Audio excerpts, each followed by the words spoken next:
शरद पूर्णिमा व्रत कथा। शरद पूर्णिमा का धार्मिक रूप से विशेष महत्व है। दरअसल शरद पूर्णिमा के दिन माता लक्ष्मी का प्राकट्य हुआ था और इस दिन माता लक्ष्मी धरती पर भ्रमण करती हैं और शरद पूर्णिमा के दिन व्रत करने से माता लक्ष्मी के साथ साथ भगवान विष्णु की कृपा मिलती है। शरद पूर्णिमा के दिन इस कथा का पाठ जरूर करना चाहिए। शरद पूर्णिमा की कथा, एक साहूकार था जिसकी दो सुंदर और सुशील कन्याएं थीं। दोनों बहनों में से एक धार्मिक रीति रिवाजों में बहुत आगे थी और एक का इन सब में मन नहीं लगता था। बड़ी बहन सभी रीति रिवाज बड़े मन लगाकर करती थी, पर छोटी आनाकानी करके करती थी। देखते ही देखते दोनों बहनें बड़ी हो गईं और दोनों का विवाह हो गया।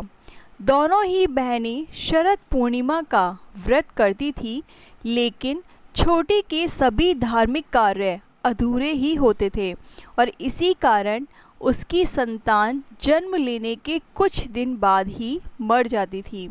और दुखी होकर उसने एक महात्मा से इसका कारण पूछा।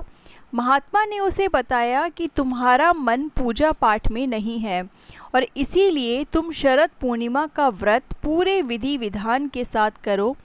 महात्मा की बात सुनकर छोटी बहन ने पूर्णिमा का व्रत विधि विधान के साथ किया, फिर भी उसका पुत्र जीवित नहीं बचा। उसने अपनी मरी हुई संतान को एक चौकी पर लिटा दिया और अपनी बहन को घर में बुलाया और अनदेखा कर बहन को उस चौकी पर ही बैठने को कहा। और जैसे ही बहन उस पर बैठने गई, उसके स्पर्श से बच्चा रोने लगा। बड़ी बहन एकदम चौंक गई। उसने कहा, अरे तू मुझे कहाँ बैठा रही थी? यहाँ तो तेरा लाल है, अभी इसे कुछ हो जाता तो। तब छोटी बहन ने बताया कि मेरा पुत्र तो मर गया था, पर तुम्हारे पुण्यों के कारण तुम्हारे स्पर्श मात्र से उसके प्राण वापस आ गए। और उसके बाद से प्रतिवर्ष सभी गांववासियों ने शरद पूर्णिमा का व्रत पूरे विधि विधान के साथ करना शुरू किया। तो दोस्तों, अगर यह कथा अच्छी लगी हो तो प्लीज़ चैनल को लाइक, शेयर और सब्सक्राइब जरूर कीजिए। जय श्री हरि।